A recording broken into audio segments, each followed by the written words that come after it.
Do you know that a Belgium king once killed over 10 million Africans in Congo?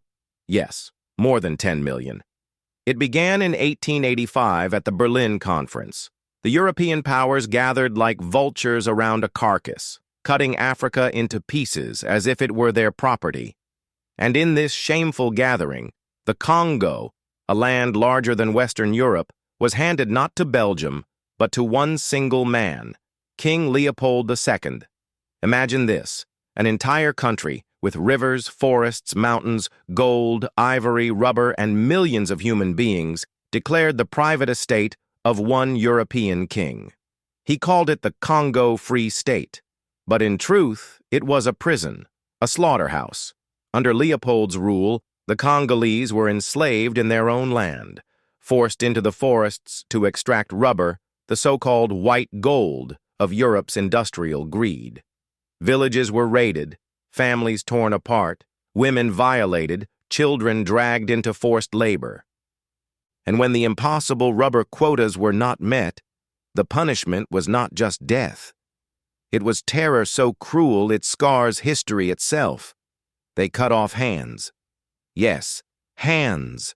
Soldiers carried baskets of severed human hands as proof that their bullets were not wasted. A child's tiny hand hacked off in front of their crying mother. A father's hand chopped away while his family watched. Hands of men, women, and even babies piled up like trophies of horror. Can you imagine the level of evil it takes to make mutilation an official policy? And Europe dared to call this civilization. Civilization? No, it was barbarism of the highest order. Even animals are not treated like this. This was not governance. This was organized butchery, legalized sadism, industrial-scale dehumanization. Historians estimate that between 10 and 15 million Congolese lives were destroyed in less than 3 decades. 10 million! Entire villages wiped out. Whole generations erased. Congo became a graveyard of unspoken screams, a land soaked in blood and tears, all to satisfy the greed of one European king sitting comfortably in his palace in Brussels.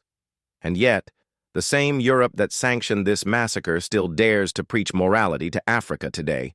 They speak of democracy, human rights, and rule of law. But where were those values when Congolese children's hands were being chopped off? Where was their humanity when mothers watched their babies mutilated for failing to pick enough rubber? They rewrite history to present Leopold as a modernizer, a builder of infrastructure. Let us be clear, he was not a builder, he was a butcher. The railways he built were laid on corpses. The roads were paved with blood. Congo was not a colony, it was a crime scene. And let us not fool ourselves. What happened in Congo was not an isolated madness of one king. It was the system of colonialism itself. Africa was carved up for plunder. Our gold, our rubber, our diamonds, our land, our very bodies were commodities.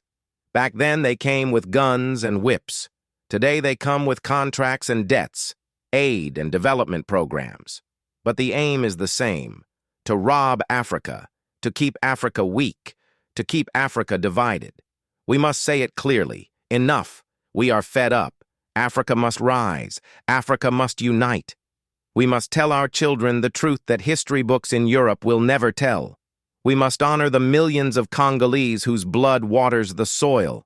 We must make their cry of never again our battle cry. Leopold is dead, but the system of exploitation is not.